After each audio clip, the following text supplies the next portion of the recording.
Right. Good morning. Good afternoon, everyone. Namaste. My name is Sreekanth Moni, a principal of Systematic and Strategic Innovation at Innomantra.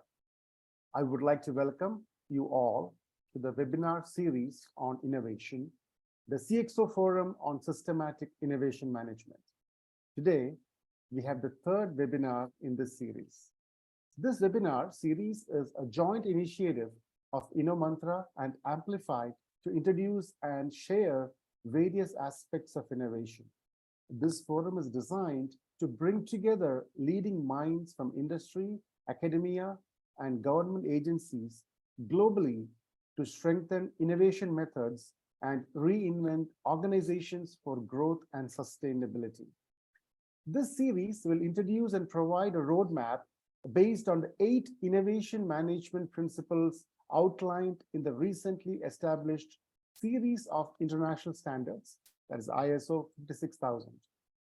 During the past 15 years, innovation management experts from 50 countries have codified the principles of successful innovation initiatives. The result is a comprehensive framework for systematic innovation management aligned with the ISO's management system structures, which are adaptable to any organization's innovation needs and requirements. This forum will explore a common understanding of best practices for innovation management, aligning with the ISO 56000 innovation management system.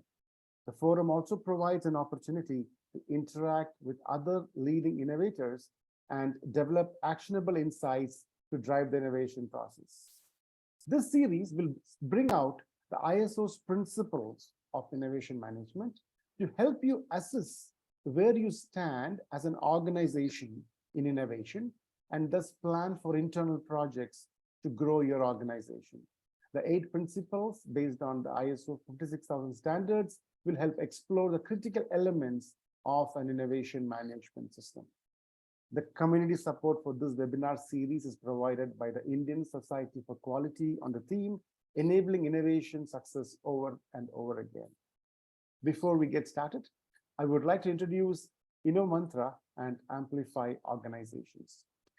Innomantra is a leading digital innovation and intellectual property management consulting services firm headquartered in Bengaluru, India. It works with organizations to design and achieve their digital strategy from idea to implementation. Its signature threefold approach to innovation that looks at overall business strategy, people, and functional systems in a digital ecosystem is globally recognized. Innomantra has a wide range of 100+ clients, ranging from small to medium businesses to Fortune Global 500 organizations. I have a very special announcement to make today. I'm very happy and delighted to make this announcement.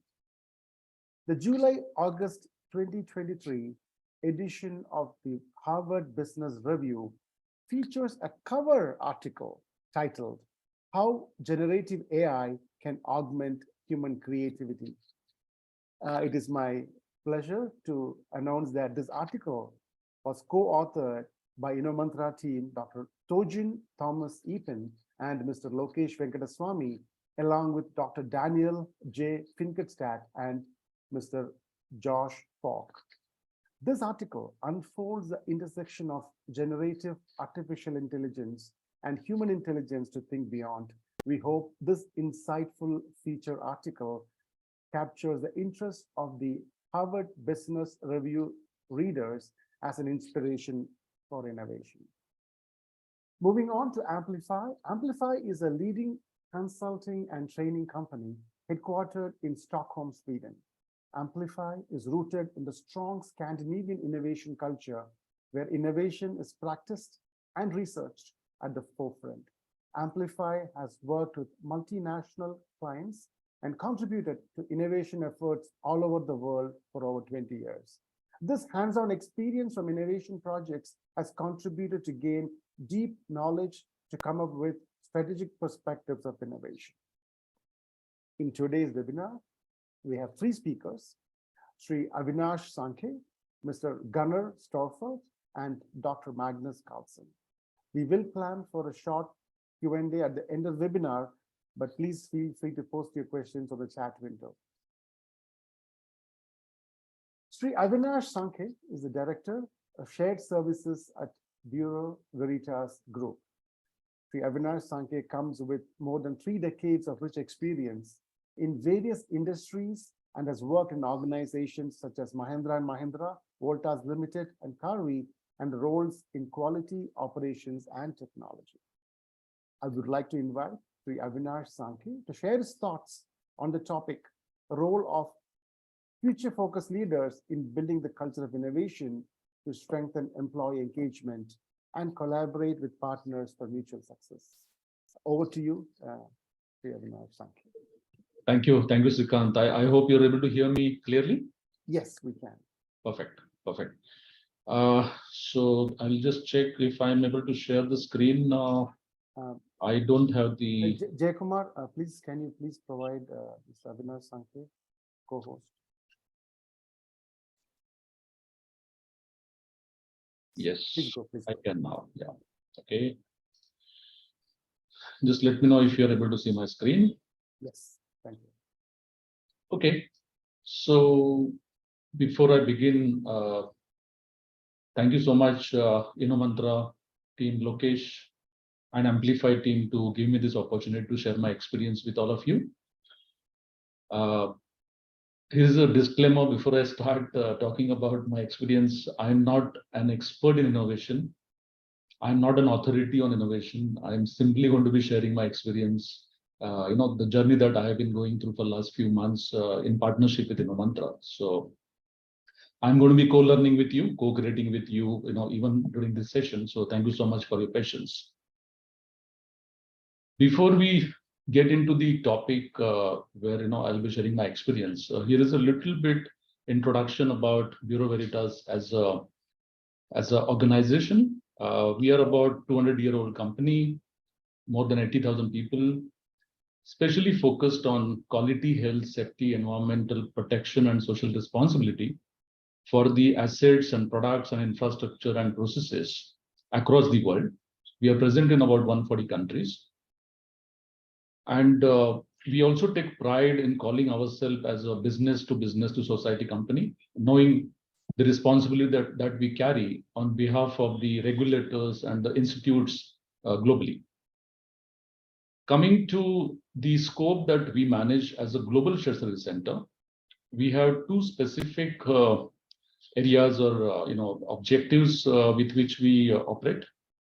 One is how do we support on global services to the for the group business, which means how are we able to add value directly on revenue generation or efficiency improvement or on global governance on the operations and technical topics, as well as how can we directly contribute to innovation, which is going to be the key topic for today.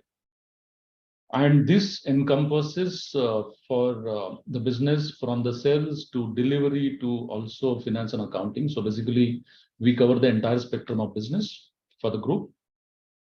And there is another specific objective where we help some of the businesses or business units in different countries where they are struggling to achieve the required efficiency or margin by carrying out optimization of the process. And of course, innovation is one of the very, very good enablers there. We have a specific mission and vision for SSC, but here I just wanted to mention that innovative services is one of the part of our SSC mission. Okay, not getting into too many details, but just to give you a context.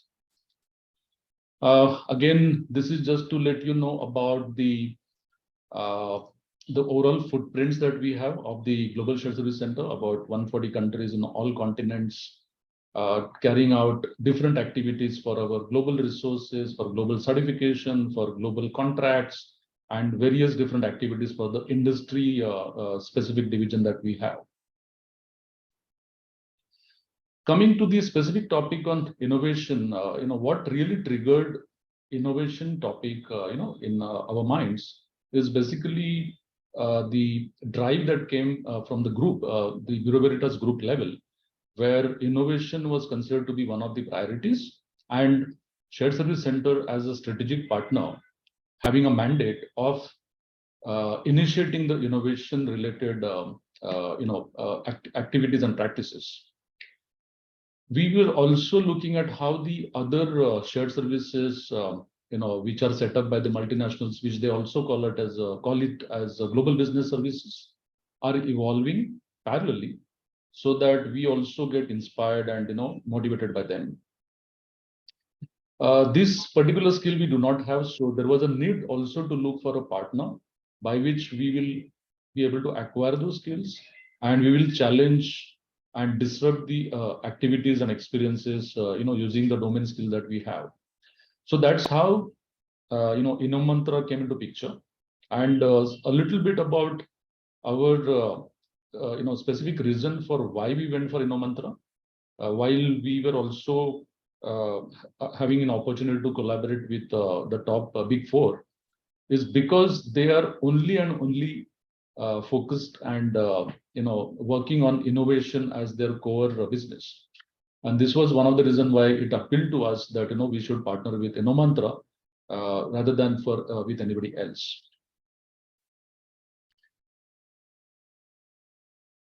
As you would expect, when you have the this kind of association partnership, we will have the specific workshops which involved discovery phase, setting the innovation challenge, basically going through all the theoretical concept of innovation and instigating people their thoughts on innovation, as to how it can be triggered. The fact that innovation is something which is inherent with each one of us, but how do we help in getting that specific areas provoked? Then we had ideating session by introducing what is functional innovation, how the systematic innovation can be acquired, can be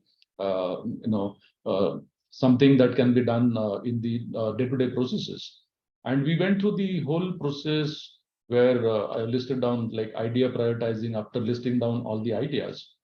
And then we went ahead with the napkin page and visualization of those ideas, proof of concept, finally coming up to the invent stage where all our ideas were presented to the specific stakeholders in our group business, so that we are able to measure the what are those ideas going to create a specific business impact. And if I were to summarize this whole exercise that we went through, then we actually selected 4 different strategic priorities, which is to take care of the employee experience or engagement or first time through, which is for improving the quality, as well as the speed of development of our tools, the agile tool deployments, and the most important thing is the customer experience or customer satisfaction. So through the workshop, we were able to develop close to 400 different ideas which were unique to the specific priorities that we had chosen. And as a after effect of this workshop and the knowledge that we gained, we were able to start an innovation hour, which is basically designed to promote innovation as a culture within our shared service center operation. And then having events for fortnightly for presenting them what is really happening on the innovation side in different industries and how do we take inspiration from those specific events. And from the shop floor, considering that entire organization comprising of about 250 people is involved, around 25 ideas we have received and some of them we have already executed. So this is just to give you a brief of where we are. This is again a little bit, I would say bit of a summary of these 4 projects where we used some of the techniques and tools that were provided to us by Innomantra during this specific workshop, using out-of-box ideas to improve the employee engagement. So some examples where we designed some chatbots for taking care of the internal queries. And since we are seeing a good success here, we would be able to expand this particular innovation across our global network of 140 countries. So this is something that we are working on right now. Then we have been able to design an employee life cycle tool by which from the time the employee is onboarded till the time there is an exit, we are able to engage the employee through one single tool or platform. In fact, it goes beyond that. We are able to engage the employee after it leaves our company so that they know the developments that are happening and they can revisit if they want to come back. We all know that today it is employees market and we have to keep looking at those kind of tricks. Then we have also taken the advice of Innovate approach, one of the tools and methodology of innovation, to set objective for an N+1 by the N-1. So this is another one that we have here. On the customer satisfaction, taking the inspiration from the design methodology, design thinking methodology, we have established an SOS channel for the large and extra large contracts where we used to see bit of a challenge and escalations. And we are able to see now that in the last about 6 months, we were able to have 0 complaints, from the average 15 that we used to have. On the quality front, using design thinking methodology for first time for import, using import method or eliminate and combine method, we have been able to do a lot of improvement in our process by providing a document which is pre-populated rather than our field staff or field resource having to do the entire typing, consuming time and leading to some quality issues. So a lot of those things we are working on, but these are only few examples. On the performance improvement using design thinking tools, we have more examples to quote here, where we were able to combine a couple of administrative tasks in the workforce management tool. We were able to remove some redundant emails, which were churning out from the system, and we challenged whether they are required, not required, and we were able to eliminate some 500 such periodic emails from our system. And we were also able to create a lean workflow for our digital platform, as well as reducing the queries on Salesforce, which is our CRM tool globally, by adopt and magnify method by 50% reduction of the those queries. So as you can see, looking at the financial investment that we have done, and so far whatever saving that we have estimated, we have already seen a 5x impact of using the tools that we learned from Innomantra. If I look at how this is actually converting or translating into the cultural change, then we actually looked at how this could become a complete transformation of our floor, our team, and we actually devised a pledge to embrace failure gracefully. Basically, this comes from the fact that the global research shows that innovation is going slow because there is fear of failure in people's mind. They don't actually demonstrate that courage, with the new ideas. So we openly, created a pledge, and we had it officially taken by each and every employee of our department, so that they have no fear of sharing their ideas, and basically transition from a lizard brain, which is just continuing with what you do and not challenging, to an eagle brain where you go beyond where you are, look at it from a high level, speak up and bring your ideas. That followed with some rewards and recognition for the innovators. So we didn't stop at just creating the cultural change. We also start encouraging them if they come with some specific ideas, which are going to be creating some business impact. In our cultural and fun events as well, we introduced innovation. If there is a bay decoration for a specific festival, then somebody who has used some innovative methods of using some sustainable items, considering that we are also responsible for sustainability, we would promote those kind of activities. Then we have a panel, innovation review panel, where they would go through all the ideas, and they will also mentor to fine tune those ideas and put it in the right language. We had also set some kind of a competition for having an innovation logo internally for us. So that is the way to involve everybody into this cultural change. If I see the impact, it is not just about getting some operational benefits, but we do see that as a department, we are a trendsetter where we are the one to first adopt design thinking methodology within the group organization. So we really take pride in that. And we are definitely getting a bit mature from time to time. Then we are getting some recognition by the business by involving us in the future initiatives because they know that we are now equipped with additional tools. So that is basically helping us to also challenge the existing designs of the process that we have.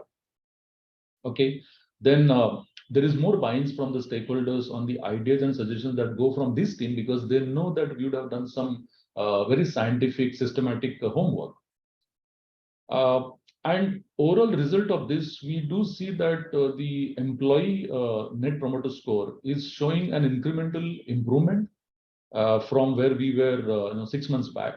So these are some of the, I would say, results or outcome of the engagement that we have, with Innomantra on this particular topic. This is the last slide. If I were to summarize our experience going through this journey, what I discovered over a period of time is that people had ideas, but they were a bit hesitant to, convert that into action. They were having a bit of a reservation whether I should share it with somebody. Who is that somebody? Would that person really encourage me? Would that person bring it in the right forum and all that?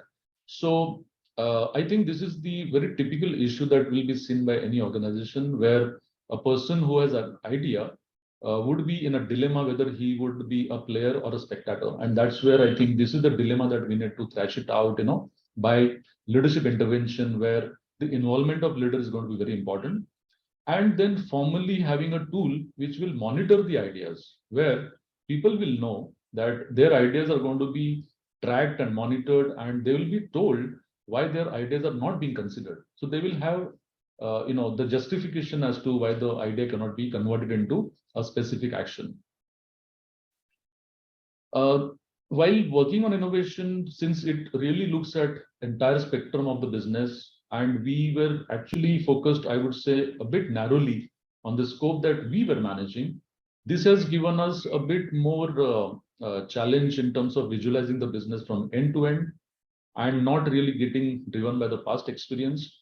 So we have started, since the time we got introduced to this concept, we started Know Your Business as one of the activities by which we would like people not only to just master their process, but to also master the knowledge of the business for which they operate. So we have the Know Your Business project initiated, and there is also an approval from the business that each and every leader that we have will be spending 1 day of the year on site. So they are able to relate with what they do on the SSC team or in the back office, and they will be able to relate with the customer and our field resources. Another thing which is very typical of human beings is that we tend to be reactive than proactive. So through innovation, tools, and culture, we were able to convince that it is better that you rescue yourself than somebody coming and rescuing yourself, and don't play the victim card, but try to be a winner by yourself, because you have the empowerment, you have the knowledge, and you have the freedom to suggest ideas and run with that idea, and we are here to help you out. If you fail, we are there to help you out. So this anticipation of ideas is another very important experience that I would say, which is going to be a difficult step in the beginning, but as people get comfortable the way they are encouraged, we have seen a very good change from being reactive to proactive. I personally have experience working in the manufacturing industry for about 1 decade before I joined the service industry, and I wanted to highlight what I have seen in manufacturing. On the shop floors, the culture of innovation is very natural. That when I had joined 30 years back in a manufacturing company, Mahindra's, the quality circles, Juron improvement, quality improvement, these are Kaizen. These were the methods and tools which were being prevalent on the shop floor. So people were used to it, and they knew that who are the people to be contacted. The total cycle time of improvement could be longer, but the knowledge and awareness was always there. In service industry, what I see is that we need to sensitize people that you have a fantastic power in your hand, but you need to exercise it. You need to go from thought to action. And in the current scenario, I think the ideas that come to my mind is how ChatGPT can be used in a very constructive manner to articulate the way we communicate with 140 countries, with close to 80,000 people that we have in our group company, and how do we help them to optimize the overall process. So I think this is a very, very good opportunity that we have, as well as we know that at some point ISO 56000 as innovation global standardization will happen very soon. So this is going to be also making people aware, as well as they will be driven as to what are the standard processes that you need to follow, so that innovation also becomes a systematic process and an industrialized process than somebody pushing you, for that specific project. So these are my experiences, and of course, I wouldn't say that we have stopped here. We continue to build our, experience and our learning on innovation, and I would be very happy to take any questions. I would be very happy to also learn from you if you think that on some of these experiences that I shared with you, if there is anything that we can innovate further, and it will benefit us. Thank you so much for your patient listening, and any questions I'll be very happy to take. Thank you, Sri Avinash Sankhe. It is very, very nice to give a reflection. I think we talk about the what and the whys and the need of innovation, but you were able to actually, in the past 20 minutes, a very crisp and precise presentation of a case where you have implemented it and executed it. You also shared, how it is applied across, including the employee engagement, the quality aspect, agility, and the customer front.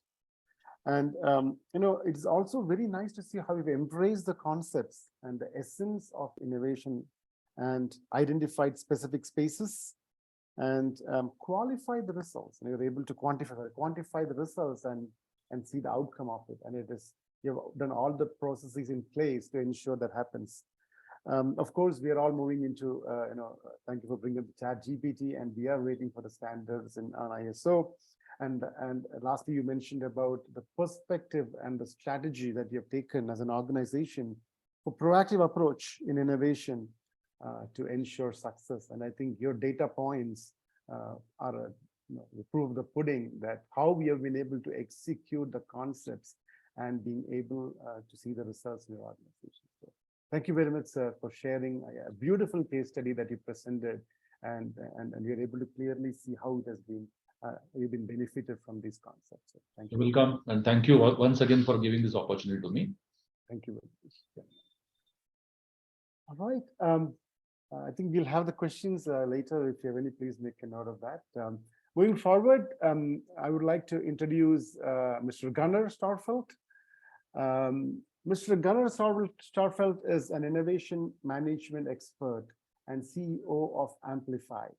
He comes with extensive experience managing radical innovation initiatives in various sectors. In his illustrious career, he has had various roles, including the role of Vice President of Global Business Development for Ericsson. I would like to invite Mr. Gunnar Storfeldt to share his insights today on a culture in promoting innovation activities in organizations. Over to you, Mr. Gunnar. Thank you for that, Sri. Thank you, Avinash, for pointing out the importance of both culture and structure, and that culture and structure goes hand in hand. And that we need to be proactive and systematic in managing both the structural part of innovation management, the culture part of innovation management equally. So that's an important thing. Today, we will be focusing on fostering an innovation culture through a future-focused leadership. It's part of the international standards and the suite of innovation management principles. In previous webinars, we've talked about realization of value, exploiting insights. In the second one, we talked about realizing value and systems approach in the first one. In the second one, exploiting insights and managing uncertainty. And today it's time for culture and future-focused leaders. So getting into fostering an innovation culture, and the future-focused leaders are, of course, vital in that, and my colleague Magnus will talk about it in just a few minutes.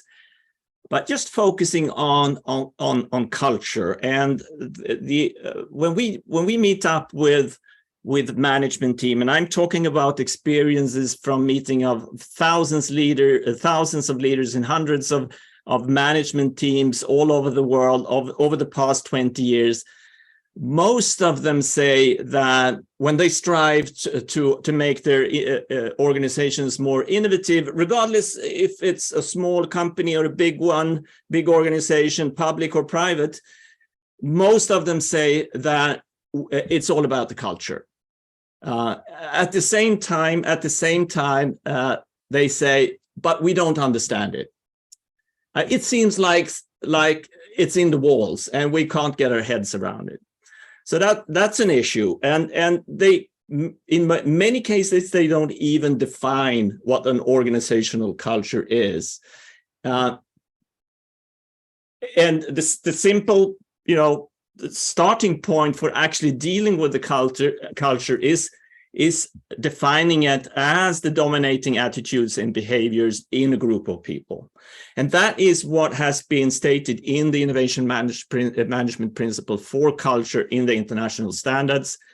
And it reads as follows: shared values and beliefs and behaviors, supporting openness to change, risk-taking, and collaboration, enabling the coexistence of creativity and effective execution. That's how it's being defined, what an organizational culture promoting innovation activities has been defined according to the ISO standards.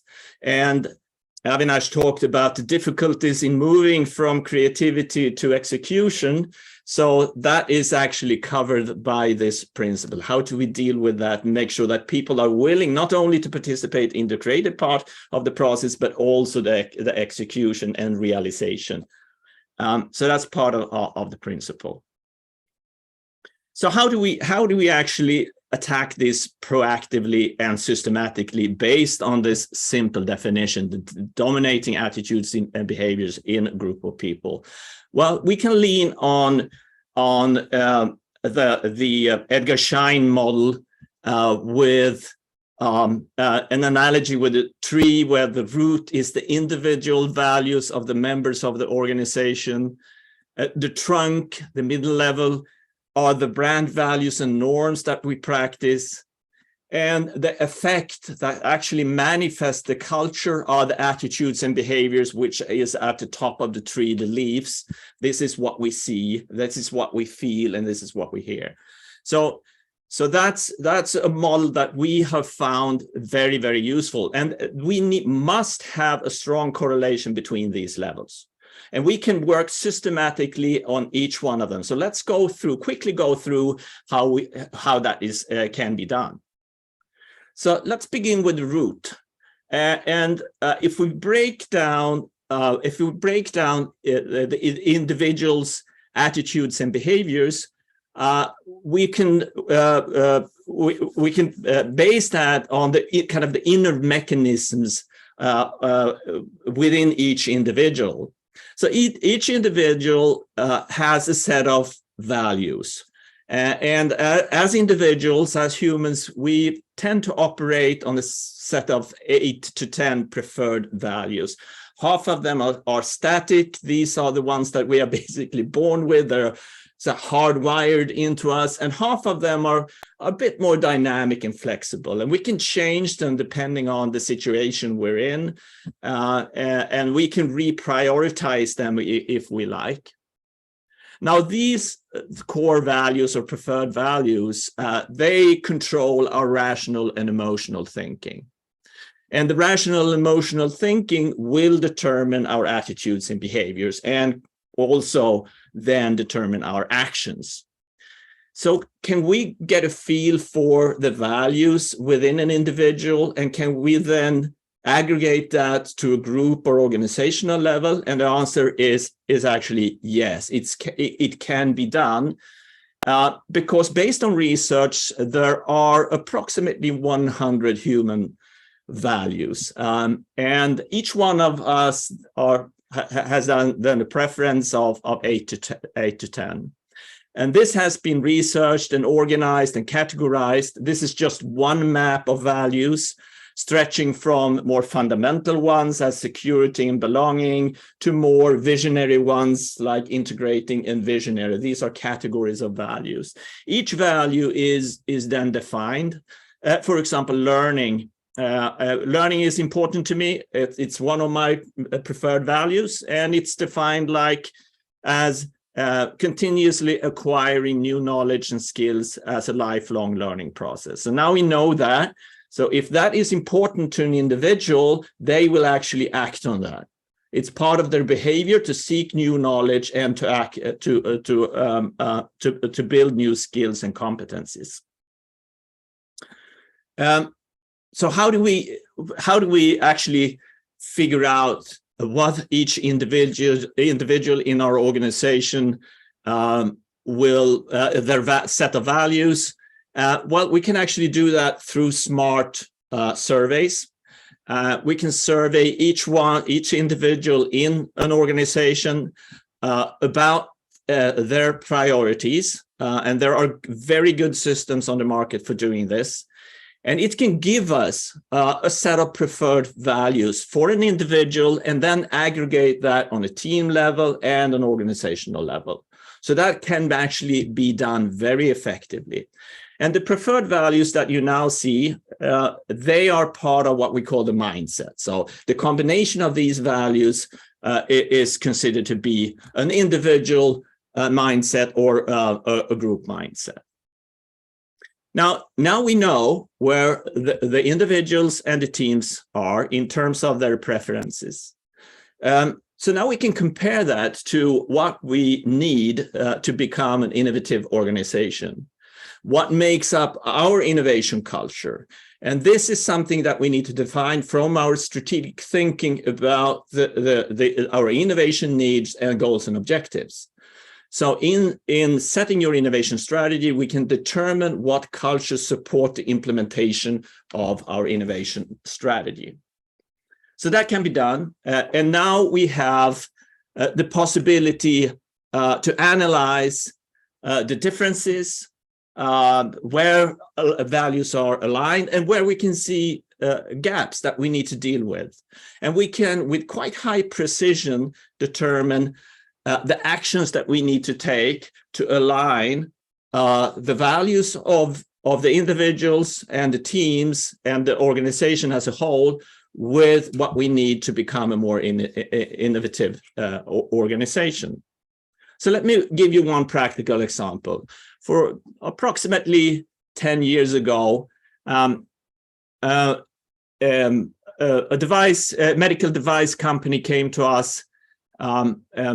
It's called Elekta. It's a Swedish medical device company.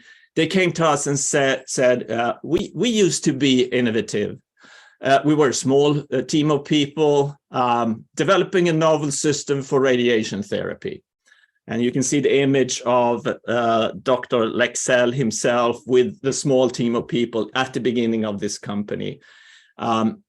But then we were successful, and we have grown the business. It's a global business with thousands of employees. And now we're stuck in rigid processes and structures. So could you please help us get back to where we were as a small team? Because we need to be there now. The competition is breathing down our neck. And we said to them, no, we can't help you get back to where you were. That's in the past, but we can help you become more innovative. But it will be completely different from when you were a small team.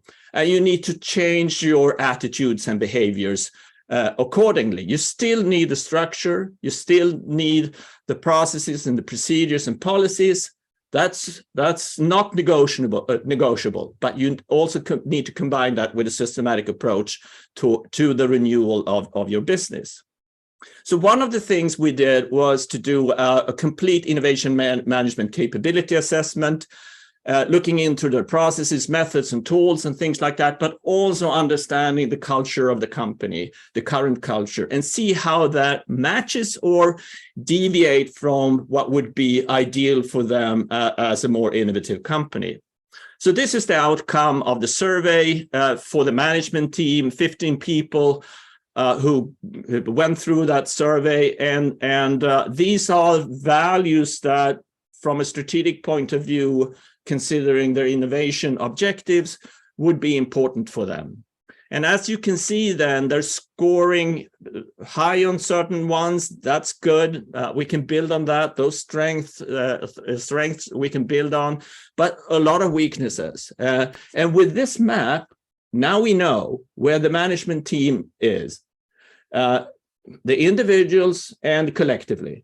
And we can be very precise in figuring out what we need to do, for example, to improve risking and exploration, to be more visionary and demonstrate courage. We can be specific on an individual level, and we can be specific on a team level, and implement support that helps them make the move and improve according to what is needed in their innovation strategy.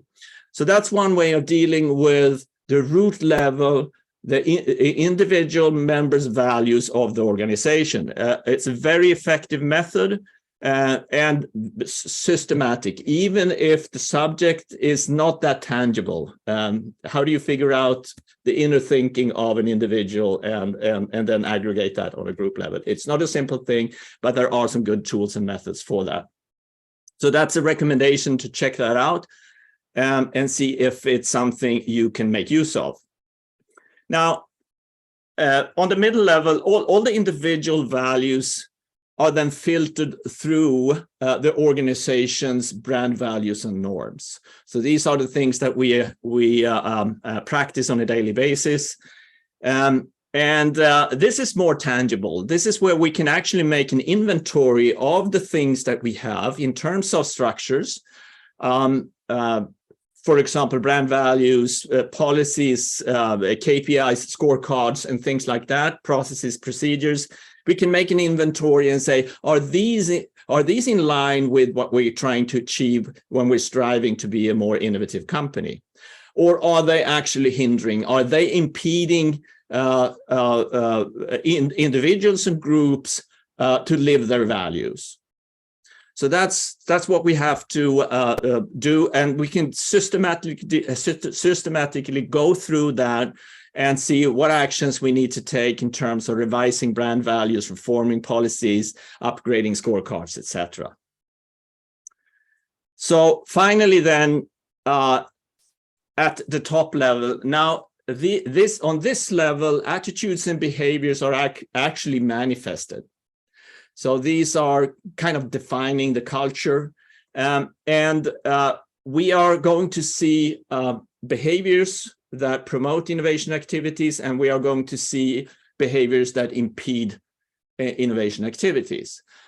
So each one of them are important to register and understand, and then take actions in terms of setting an example, reorganizing team to solve issues and problems, coaching individuals, and maybe adjusting incentives to give them a motivation to behave in a different way. Now, one thing that we need to consider when doing that is that behind impeding and destructive behaviors, there is often a dilemma. So this is a way for us to kind of dissolve the core issue behind a certain behavior that we would like to change. So, for example, a very common one is that we have critical objectives that are not aligned with each other. They're countering each other. And that becomes a dilemma. So critical objectives, they are both in this example very, very important, but still they can be counterproductive to each other. So that's what we need to do. And we have developed a system for identifying impeding behaviors. So basically recording incidents that you see when innovating, then trying to dissecate those incidents and understanding what is the underlying dilemma and formulating that. For example, objectives that are countering each other. And then ranking the dilemmas based on the impact that they have on the culture and the behavior. And of course, their complexity to deal with.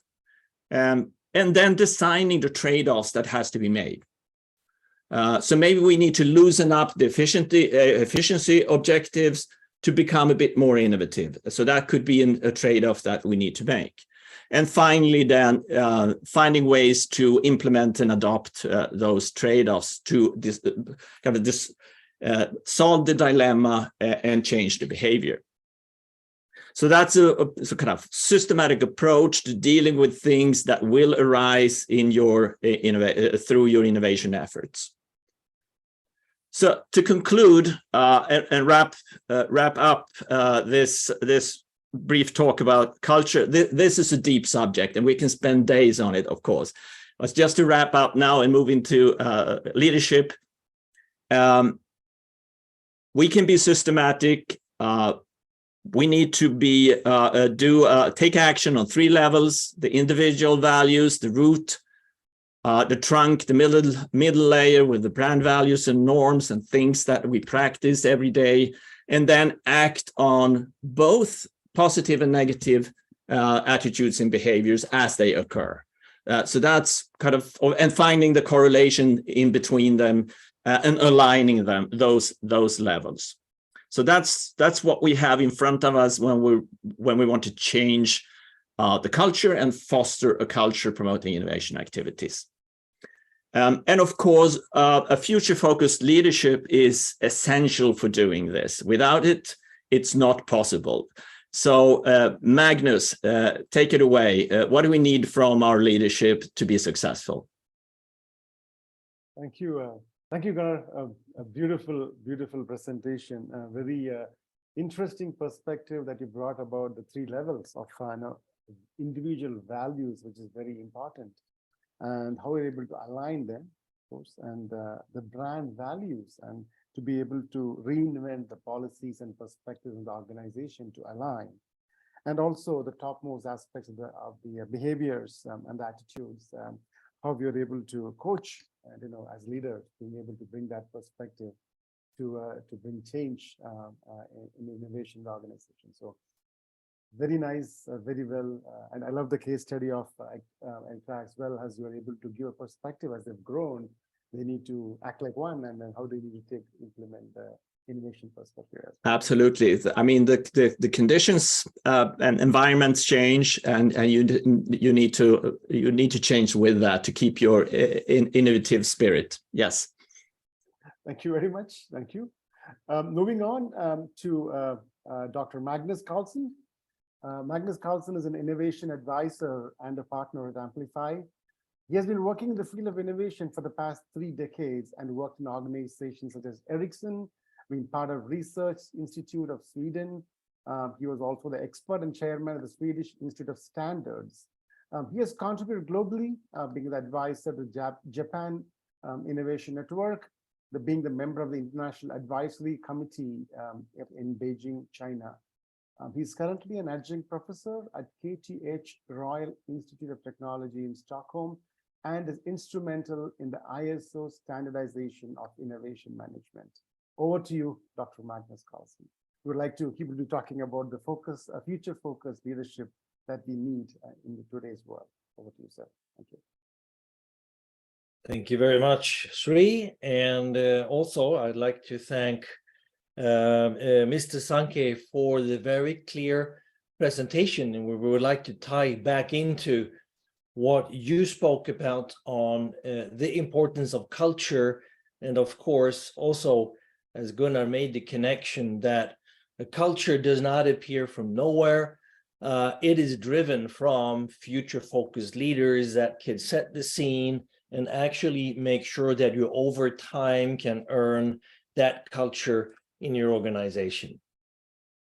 So let me start talking about leading innovation efforts. And just want to start off with a quote from Gary Pisano, one of the leading academics in the field of strategy and culture when it comes to innovation.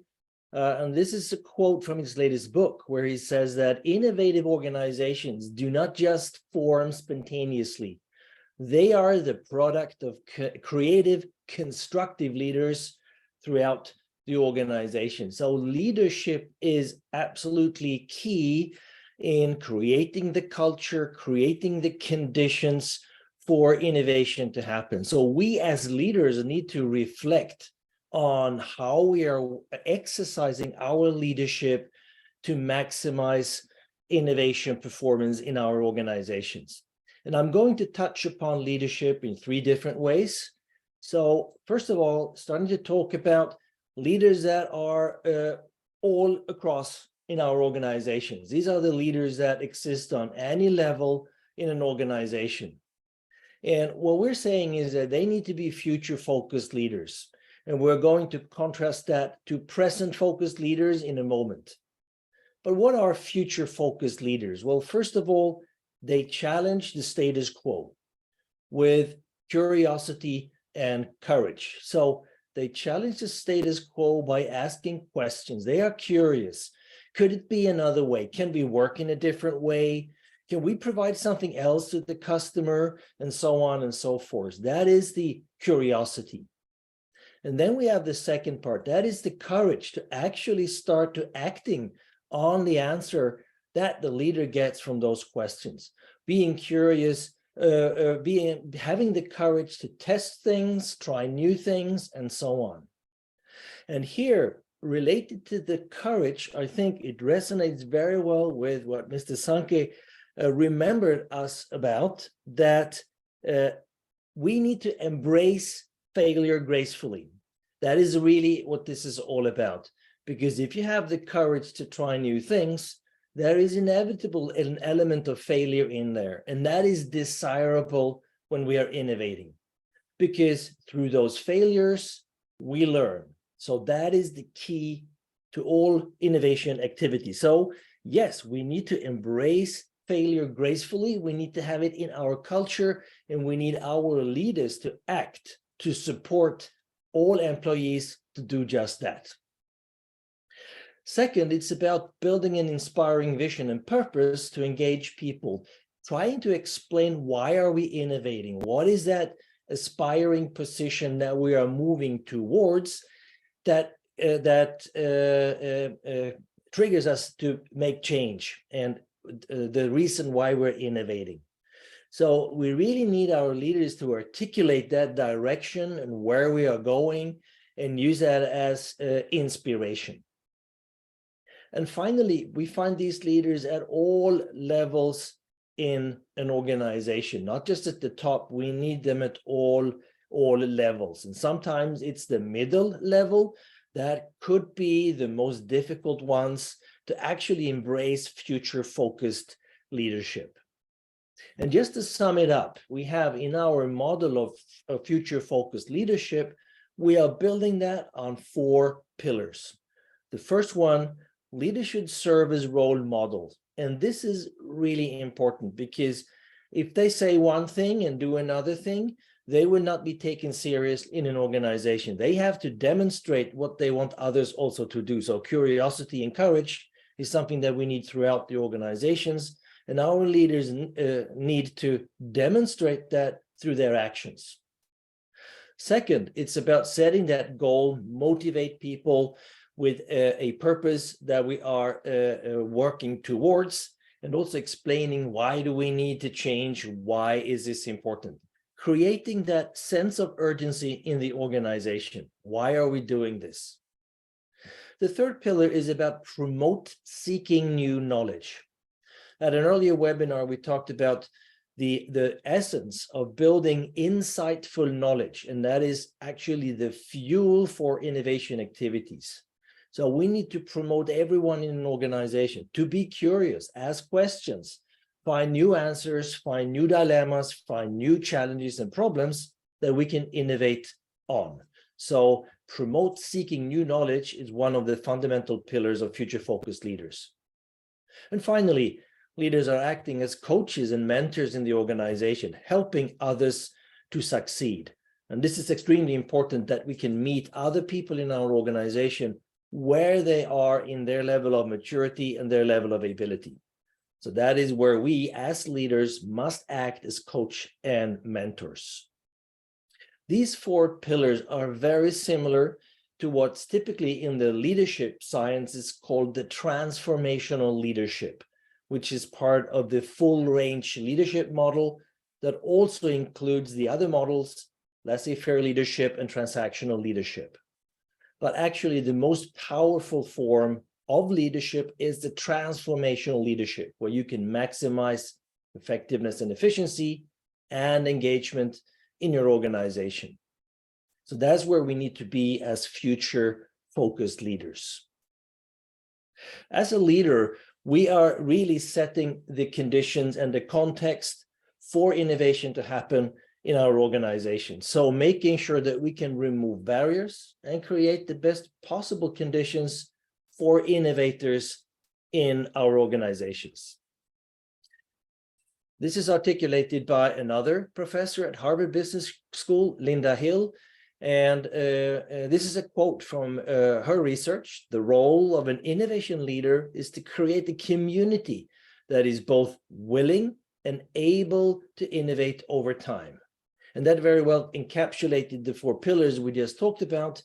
And she's adding three other perspectives from her research that we really need to promote as leaders. The first one is about creative agility, where experimentation, trying new things, learning new things by taking things apart, testing, building minimum viable products, and so on and so forth is really key. The second one is interesting because here she's talking about abrasion or constructive conflict. If there is all consensus in an organization, we cannot surface the interesting avenues for innovating. So we need actually to promote different opinions in a constructive way so that we can use different opinions and conflicts to actually innovate. The final one is really key, and that is the approach to decision making. And making decisions in a high uncertainty environment is different from making decisions in a more certain or risk-averse environment. We could differentiate two decision-making models where the traditional one is the rational model, where we know what are the goals, what are costs and effects, and we do have the facts on the table so that we can take evidence-based decisions. When we're innovating and exploring new things, typically we don't know actually where we want to end up because the goal might shift. There is unclear cause and effect, and we don't have any facts because we are trying completely new things under significant uncertainty. So we need to think more in terms of making decisions based on assumptions rather than having the evidence at hand. And this is a big shift for many leaders that need to understand what does it mean to make decisions under significant uncertainty. We are contrasting future-focused leadership with the present-focused leadership. And we're not saying that everybody should now be future-focused and that we should not have any present-focused leaders in our organization. As a matter of fact, we need both. And some people are able to move from a present-focused leadership to a future-focused leadership and back without any problems. Some other of us as leaders are more leaning towards one of these different ends of the spectrum. So we all have different leadership styles. What we have developed and using when we are talking to leadership teams, we are having, and this is an example of the assessment tool that we are using. We're using this to identify what are the leadership styles. So similar to what Gunnar explained for culture, we need to understand where does our leader sit in terms of their leadership style. So we can assess that, and the leaders themselves can start to reflect upon if they are in the position that they like, or if they need to improve in one way or another. This is just an example of the 4 first questions to give you an idea on how we work with the balance between present focused and future focused leadership. So the first one is about what drives me. Am I very goal oriented, or am I purpose driven, where the goal actually could shift during the journey? The second one, am I a planner, where I carefully plan every step all the way to the goal, or am I an explorer, where the steps could change during the journey depending on what I find? The third one is around my horizon. Am I reactive? I'm a problem solver. I'm waiting for challenges and opportunities, and I take them and address them as they emerge. Or am I very proactive? So I seek out long-term opportunities and challenges. And just the final example, going back to the idea of decision-making, am I a leader that like or need facts, and I'm comfortable in taking decision only based on facts? Or am I comfortable in taking decision also based on assumptions where we actually do not have the facts? So this is a very concrete and specific way that we can evaluate the leadership styles of a team to find out where they are. And maybe they want to strengthen some of their leadership styles, or maybe they want to build on a gap that they have and strengthen that style of leadership. Moving on to the second perspective, we just talked about all leaders in an organization, but we also need leaders specializing in innovation management, and we can call them innovation management professionals. And we have started to see these in organizations. We are identifying them. And many of them come to us and they want to learn to become better innovation management professionals, because these are the people in organization that are the forerunners. They lead and organize systematic innovation activities, and they build innovation capabilities in organizations. And we have worked quite a bit with these professionals, for example, by defining their job description. So what they do is that they help develop strategies, processes, they provide tools and methods, they coach innovators, and they can facilitate collaboration. So these are some of the elements of the job description of these specialized innovation management professionals. In the Swedish context, we have even created an association for these professionals to meet, share knowledge, learn from each other, and together shape the profession going forward. Just turning to my final perspective, and this is top management. Top management could be, in a big organization, the very top management, or it could be the top management in a division or part of a large organization. But top management has specific responsibilities when it comes to the innovation management system. We talk about the systems approach that is outlined in ISO 56002 and soon to be published ISO 56001, which is the requirement standard for innovation management system. And those management system standard outline 3 main responsibilities for top management. They need to set the strategy. We're talking about the innovation strategy here.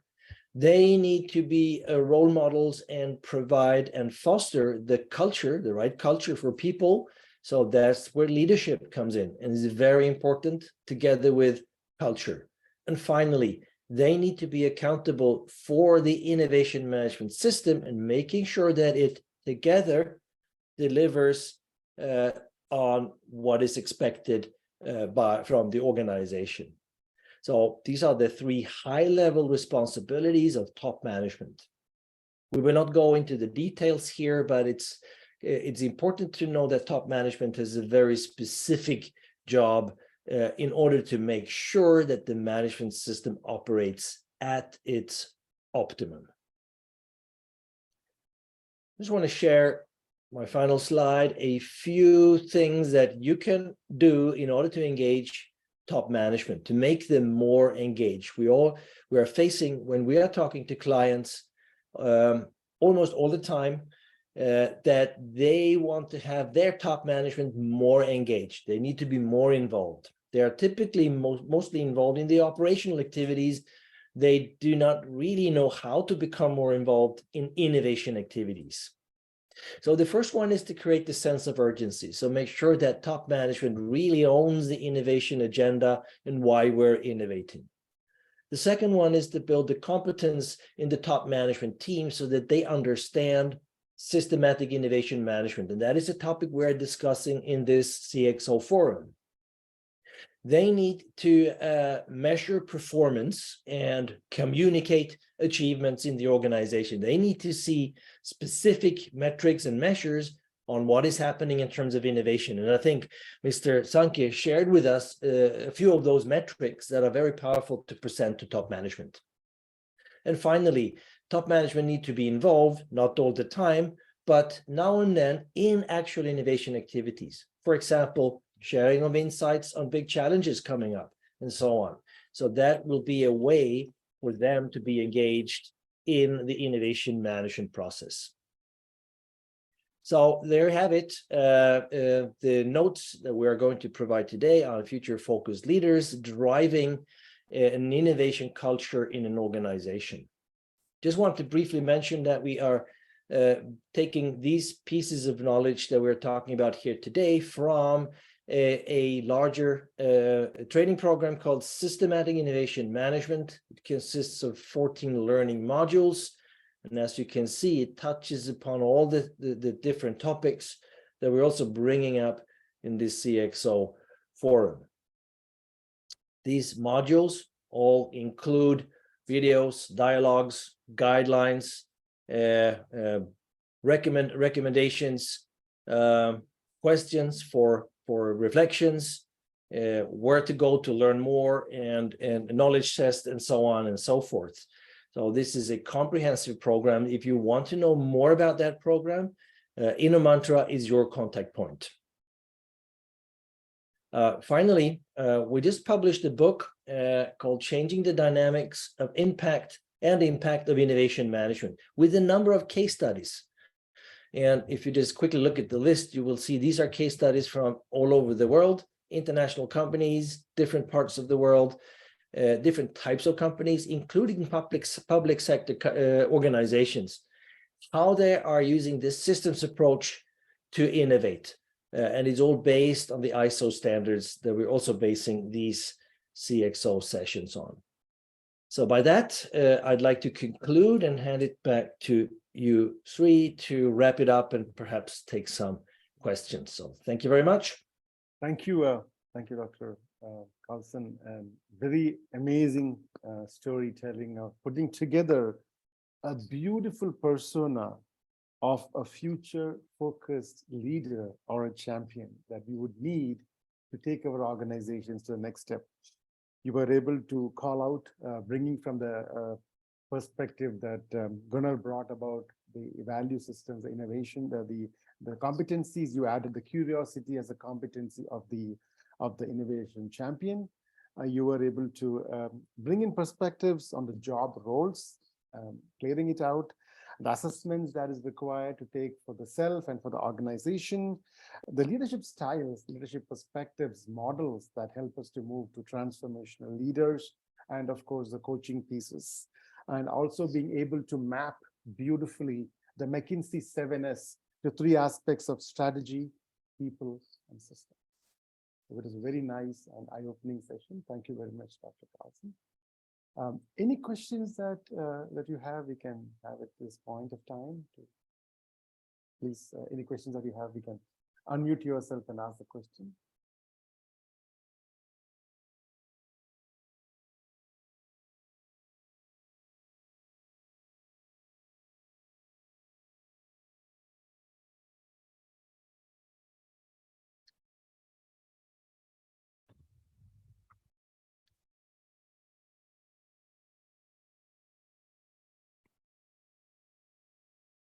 Is there anyone to ask questions? Thank you. Okay, and I think, yeah, anyone is there? I have a question. Please. While we're waiting, maybe for others, and this is a question for Mr. Sankhe. Just want to make sure that he is still with us in the meeting. Yes. Again, Mr. Sankhe, thank you very much for your very clear presentation. And it's impressive the way that you have progressed or starting to work with design thinking and so on. So my question is, what are your next steps to take this to the next level? And also another part of the question is, what is your take on the upcoming standards, the requirement standard ISO 56001? How will you deal with that in the context of your organization? Thank you. Sure, Magnus. I will quickly answer the first one. It's very obvious that, being a global shared service center, whatever small change that we do here, positive change that we do here, has a magnifying effect on the overall business. So I'm sure the management is convinced that, we have the required knowledge, both from the business point of view as well as from the use of innovation tools. So we will be asked to, expand the scope of this, implementing innovation methods on multiple other businesses. So this is something that, I have a mandate, and coincidentally, we have got some good organizational changes where the scope that was limited to certain divisions earlier has now become a group wide. So I think it's a huge opportunity for us to partner and expand our partnership. The second point is very relevant with Bureau Veritas because we are already world leading certification body. So we are actually involved with the ISO organization on the on basically coming out with the draft of the standard procedure. We are also providing the inputs from our side. And what is going to happen is it is going to help us because this is one of the scheme which we will globally manage, and we would have some people who would have expertise on the standard and its requirements. So I would say it is going to further accentuate the acceleration that we would have already taken, the momentum that we have already taken. So we are fortunate that we are in that space, and we have also taken some kind of a lead, and we are now in such kind of forum. So I'm sure that this is only going to get better and better. Thank you very much. It's a very exciting journey that we are on. So I'm looking forward to continue our relationships and see what happens. Thank you very much. Perfect. Thank you. Yes. Yeah. Is anyone there? Yeah, it's me, Gunnar. So I have a follow-up question to Avinash, and maybe it's too early to say, but can you see any when it comes to the interest and willingness to consider a certification according to 56001 in the future? Can you see any sectors or any markets, any parts of the world that are kind of more interested, active? Is that too early to say, or do you have any indications? Any requests? No, honestly, it is a bit early because since we do not still have the formal announcement of the standard, we haven't really started, assessing the market. But I mean, looking at how this certification standards business have adopted worldwide, I would say that the developing countries like India and China and a major part of Asia is going to be the first adopters because there is a lot of globalization has created a lot of hubs into this particular part of the continent of the world.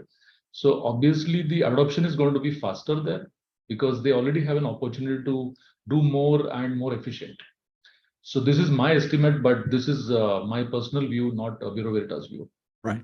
Okay. Thank you so much, Avinash. And I think that goes in line with what the indications that we have, requests for learning and training according to the standard, and the uptake for that is in those regions actually. Yes. Okay. Okay. Okay. I have one question. Okay, go ahead. We have a question from Suzanne. One question. I think, is there time? Yes, I think Sreekanth? we can go. Yes, we have a question from Suzanne Lynch as well. So please go Okay. ahead and Okay. I think you can go ahead with Suzanne. No issues. Sorry, it was just a very quick question with regard to the certification, both individual and company, or even entity in government or academia.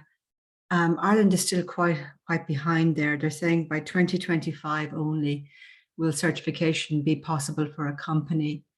And to get individual certification, I'm still trying to navigate where's the best governing body to go to sit the exam. Perhaps you could.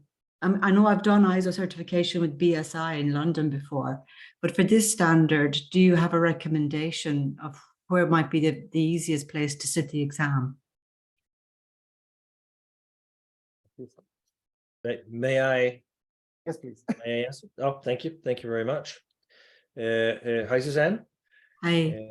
When it comes to personal certification, we've started to spearhead that in the Swedish context. So we do have a personal certification program, and that is now being offered also through NSIA. So that will be the contact point locally, Suzanne, for finding out how to move into that. RISE, who is doing the certification in Sweden, is also able to take on individuals, professionals from any part of the world to pursue that certification. We do have people, for example, from Japan that has passed that personal certification. Now, having said that, personal certification is different from organizational certification that we just discussed. Yeah. And that will not be available yet anywhere until, and Mr. Sankhe pointed it out, first we need to see what the standards like. We need to have certification bodies kind of gearing up, building the competence and so on. And that may well be that it's not until the end of next year or early 2025 that we will see organizational certification taking place. So that is my prediction given the pace of work at this moment within ISO. Okay, thank you. Perfect. Okay. Oh, to Loki. Yeah. My question is to Avinash ji, the biggest challenge comes to every organization and every leader is where do you really get the budget for innovation? Most of the time, the innovation budget is used from the discretionary spending. How to really bring this innovation budget as a part of the regular budget, because organizations always seek that the innovation funding should come from the CEO or CXO. Possibly, how to really ask each and every functional head and department head allocate 5% of their budget for innovation. What is your suggestion to the service industry? How they need to really allocate to make innovation sustainable? I think it's a bit difficult question. Yeah, Gunnar, you had some points to add. Yeah, but I can follow. I wasn't sure if it was an open question or not, but I can continue off. Go ahead, Avinash. Okay. Lokesh, this is really difficult question to answer because I would say it is going to be dependent upon the organization's culture, who is at the top. If the top leader is not going to be aware and interested in making innovation as a culture, being fully aware of the benefits, and as well as the momentum that it can set for the organization, it is going to be difficult for you to traditionally budget it in your or your business plans. For my department, because it's a global shared service center, we are a cost center. We are not supposed to be generating any profit, but we are supposed to come out with those models by which we are investing and we are able to show a good payback within a reasonable time. And this is something that we are not just putting it as an innovation as a method, but we are putting it as overall model, operating model. It could be digitalization of the existing process. It could be digitalization of existing, operations, making it global than regional or local. So my personal suggestion would be to combine innovation as part of the overall operating model and not really make it as a separate standalone cost item, because the takers would be minimum there, because not everyone is still, on the same page. So this is going to be my take. Thank you so much. Yeah.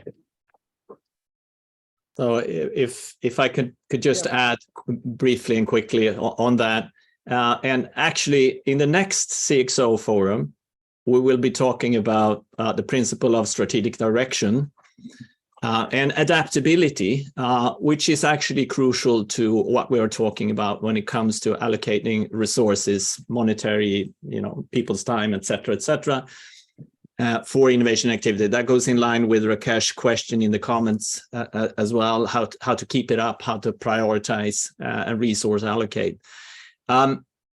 So just briefly, without revealing what we're going to talk about next time, but having a strategic thinking, making sure that the priorities and trade-offs are already settled before we embark on innovation endeavors is really crucial. And you can find so many different ways for allocating resources.